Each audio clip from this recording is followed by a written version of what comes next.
Halftime, scoreless in Virginia Beach, Virginia. The Mariners, the Rochester Raging Rhinos. We welcome you to the beautiful Virginia Beach, Hampton Roads area on the Atlantic Ocean. This is USL Soccer, the A-League match of the week on Fox Sports World. Glad you're with us, everyone. I'm Sean Wheelock. Still to come at halftime, we'll take a look at news from the United Soccer Leagues, but first we want to turn our attention to one of the original members of the Rochester Raging Rhinos. South African Lennon Steenkamp has been a member since the club began play in 1996. Earlier today, before the match, Richard Broad had a chance to speak with Lennon Steenkamp. Lennon, you're a native of South Africa, but you've made a home for the last 8 years in the north of Rochester. I certainly have, and it's been a great experience. No matter what happens with the weather and stuff like that, not like today, they will show up. So, and the management has done a great job with us. Well, that's one thing that's true about Rochester, very community-oriented franchise. It certainly is, and like I say, we're always involved with the community. There's always things happening. We get a great coverage media-wise, and they always want us to be very accessible, I'd imagine, as a team. Well, your role has changed. Now you're assistant coach. I think you have some plans to go into coaching as a career. I certainly do. I mean, I've gotten so much joy out of the game and happiness that I feel that's one way I can give back to the community and give back to the sport. So I'm loving it, and hopefully this is going to be bigger and better things for me. You see some career highlights for Lennon Steenkamp, 2001 Rochester MVP, third all-time leading scorer for the club, and again an original member joining them in their inaugural year of 1996. Let's take a look now, upcoming home matches at Frontier Field in Rochester, New York for the Raging Rhinos. May 17th, they'll play host to Pittsburgh. Then on May 24th, it's a Northern New York derby as they face the Syracuse Salty Dogs, a new club in the A-League. That should be a great rivalry. Upcoming matches for the Virginia Beach Mariners, both here at the Sportsplex in Virginia Beach, Virginia. May 17th, they host Charleston, and the Montreal Impact come to Virginia Beach on May the 24th. Stay with us, everyone. When we come back, we'll have a look at USL News. We're scoreless, Rochester and Virginia Beach, and we are back on Fox Sports World. Get next year's cars, trucks, and sport utilities at last year's prices. Only at Field Auto City. Like this brand new 2003 full-size GMC Sierra. Now $199 a month. Or pay absolutely positively zero down and only $249 a month. 2003 Pontiac Sunfires with automatic, sunroof, and CD player. Unbelievably $169 a month. Savings up to $9 grand off the certified factory sticker on 2003 GMC Envoys, Yukons, and Denali. Next year's models, last year's prices. This year's finance rates. Only at Field Auto City, Alexandria. Tonight's telecast of USL Soccer on Fox Sports World, live from Virginia Beach, is brought to you by USLsoccer.com. For all the latest news, log on today. By Field Auto City, the Virginia Beach Mariners, and by Umbro, only soccer since 1924. Scoreless at halftime at the Sportsplex, beautiful Virginia Beach, Virginia, as the Mariners play host to the Rochester Raging Rhinos. Welcome back, everyone. I'm Sean Wheelock. You're watching USL on Fox Sports World. Let's take a look at what's making news this week in USL Soccer. The Rochester Raging Rhinos have been named by Street and Smith Sports Business Journal as one of the 5 best-run sports franchises in the world. Joining the Rhinos on the list, Manchester United, the Green Bay Packers, the LA Lakers, and the New York Yankees. The A-League expansion club, the Syracuse Salty Dogs, meanwhile, were victorious in their inaugural match, defeating the Charlotte Eagles 3-1 last Friday in North Carolina. Syracuse striker Gabe Valencia scored twice, including his side's first ever goal. In other news, Milwaukee Wave United announced the signing on Tuesday of 26-year-old striker Greg Howes to a 3-year deal. Howes played last season for the A-League's Portland Timbers, for whom he scored 5 goals and recorded 5 assists. As part of the deal, Howes will also play indoors for the Wave's entry in the MISL. News now of Edmonton. The new soccer club set to begin play in the A-League next year has entered into a 3-year agreement with the Edmonton Minor Soccer Association. The pact ensures that the two entities will work together to ensure the success of professional soccer in the Canadian city. Dave Askinis, the Chief Operating Officer of United Soccer Leagues, on hand for that announcement. In the W League, the Vancouver Whitecaps FC have signed Canadian international Christine Sinclair to a new contract. The 19-year-old striker scored 7 goals in just 4 matches for Vancouver last season. Has already added 4 goals in 5 international matches for Canada this year. Tomorrow night, the reigning W League and PDL champions will play in a unique soccer doubleheader in South Yarmouth, Massachusetts. First, the Boston Renegades face the New Jersey Lady Stallions. Then it's the Cape Cod Crusaders versus the Jersey Stallions. News in the PDL, the Des Moines Menace hosted the Kansas City Wizards of Major League Soccer last Tuesday in Iowa. The friendly ended in a 5-3 victory for Kansas City, in which the Menace showed good form and competitiveness. The Rochester Flames, meanwhile, will host a great benefit upcoming. It is Save a Life Day. The Flames will host that great charitable match tomorrow afternoon. Time now for the Players of the Week in USL. Kyle Smith of Seattle takes the honor in the A-League. From the Pro Select League, it's Alex Radovic of Reading. And Zico Antunes of Rhode Island is named the Player of the Week in the PDL. Our next telecast takes place from Milwaukee, Wisconsin. Be sure and join me as the Milwaukee Wave United play host to the Minnesota Rampage next Friday, May 16th, 8 o'clock Eastern Time, 7 o'clock Central Time in Milwaukee, right here on Fox Sports World. When we're back, first half highlights and stats. You're watching USL Soccer on Fox Sports World. Hotel accommodations this week provided by the newly renovated Clarion Hotel Town Center. When in Virginia Beach, stay in the center of it all at the Clarion Hotel Town Center. Moments away from second half kickoff, we are scoreless. Virginia Beach Mariners hosting the Rochester Raging Rhinos here at the Sportsplex in Virginia Beach. With Richard Broad, I'm Sean Wheelock. Glad you're with us on Fox Sports World. Richard, let's take a look at the first half highlights. Well, this is Dante Washington trying to get through. Schweitzer comes on, and we still get the chance. The ball is slipped through from the midfield to Washington, running on. He's clear, and this is maybe one of the top two plays of the half. Billy Andracki coming to the top of the box and steering that shot by Washington wide. Once again, pressure by Virginia Beach, and they just can't quite get that shot off. Ball is cleared out by Steenkamp, but picked up by Billick. He crosses. Washington narrowly misses it. Finger waiting at the far post, drills it, but it's Steenkamp coming back. That's great defending. Steenkamp making the first clearance and then the second one. And maybe the best opportunity of the day for Rochester. Freddie Commodore getting in, but not getting off the shot in time, enabling Dan Buskey to bust up the play. Miller is offsides. Rochester enters this match. No wins, no losses, and a draw. That 2-2 at home last week to Atlanta. Uncharacteristically, the Raging Rhinos led 2-0 into the second half before the Silverbacks came back to split the points. Virginia Beach, who had just 6 victories last year, already 2 this season. Victorious to open the campaign this year over Cincinnati, then Indiana, losing 3-1 at Charleston last week. Underway second half, scoreless in the 46th minute. Rochester Raging Rhinos in the all-yellow strips will be attacking from the left to the right.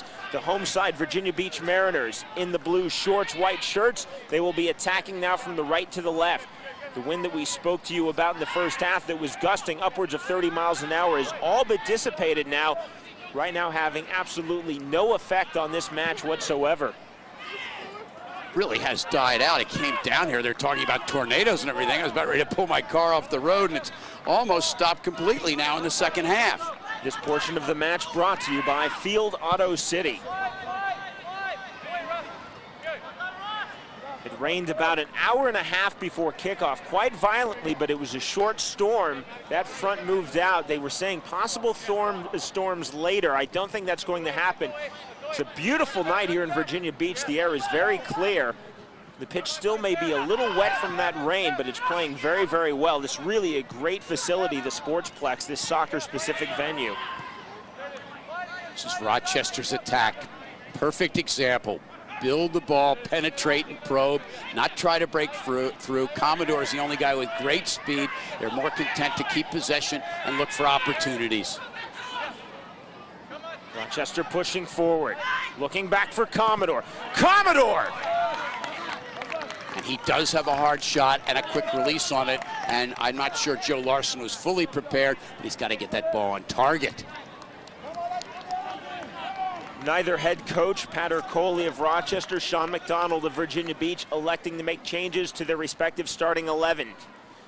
No changes at all, but I'm looking down at the bench, Sean, and Gary Brooks, that exciting forward, is warming up for Virginia Beach. I think he might possibly go on for Lassiter, who got a nick in the first half. Remember, in the A-League, you're allowed 5 substitutions, 2 more than the FIFA limit.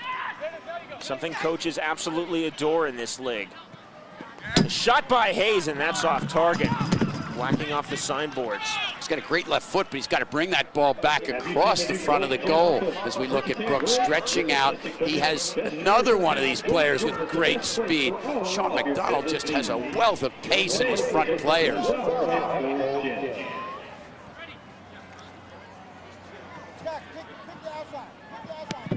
Larson will take this goal kick. David Hayes.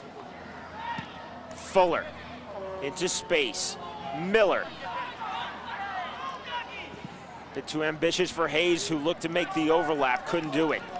Like that Virginia Beach defense, been very, very solid. They have on their bench right now, and actually warming up, I believe, David Stokes, the player for DC United, the former star of North Carolina, one of the top draft choices this year, who's on loan to Virginia Beach. He may be coming on in the second half, but the defense has been very solid thus far. Ryan D'Annunzio with the throw-in for the Raging Rhinos to his captain, Scott Schweitzer. Thought about the long ball, went short, then Miller tackled from behind.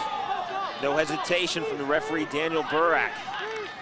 Hutchinson does not agree with the call. Miller's a very crafty guy. He's very experienced. He'll draw those fouls and not make it real obvious, but he comes in, he shows for the ball, and just gets in there and doesn't mind going down a little bit extra.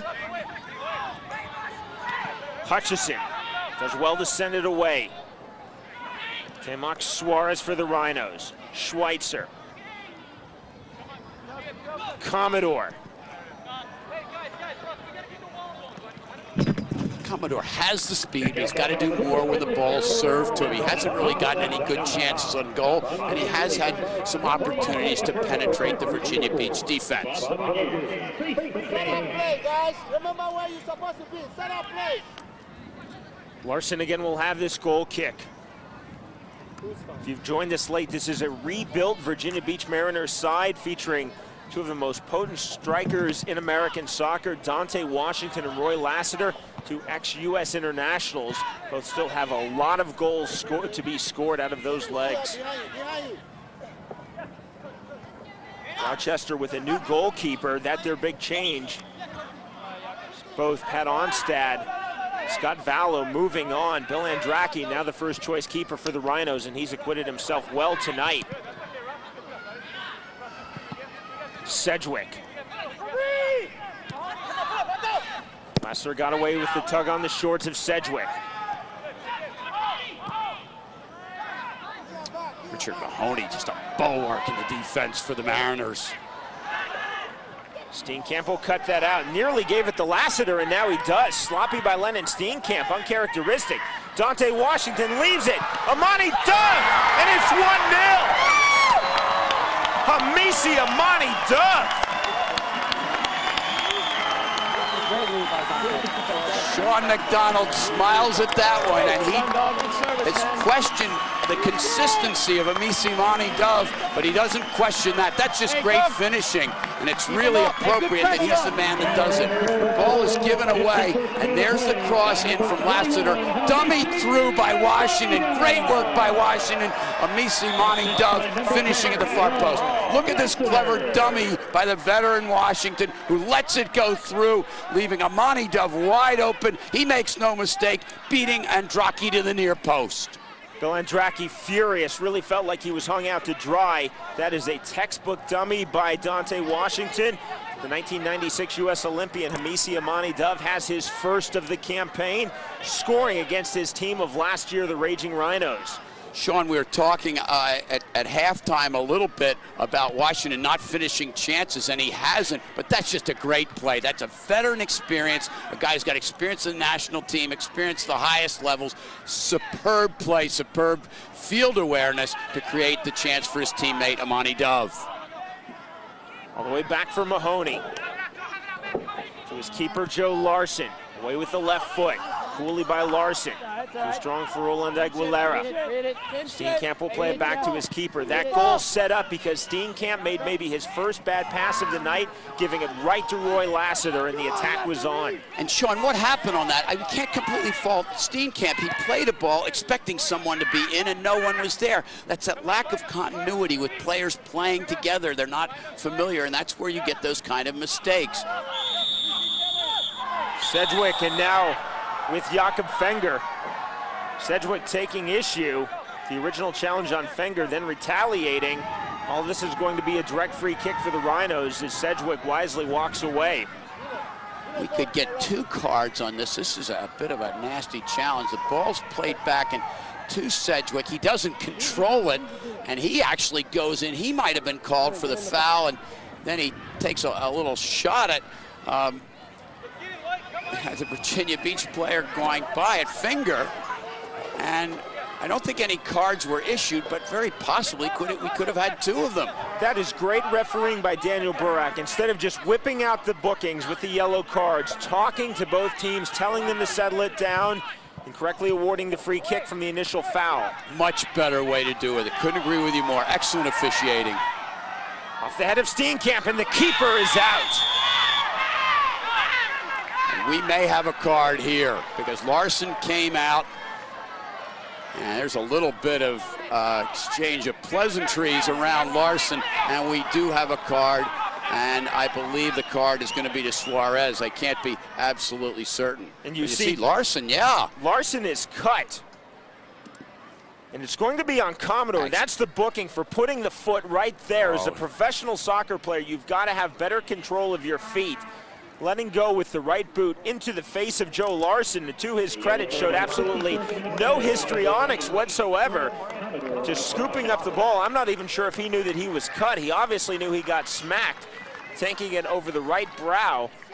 Skin that splits very easily, and that looks a lot worse than it is. If you're going to be cut on the face, Richard, that's where you want to be cut, is over the brow. And it's Commodore who's going to be coming in on this. This ball is headed off, different situation, coming out as Larson, and Commodore, he could have held up on that one, Sean. Gets Larson right in the head. The thing is about this man, Joe Larson, is that he's a coach. He's assistant coach, goalkeeper.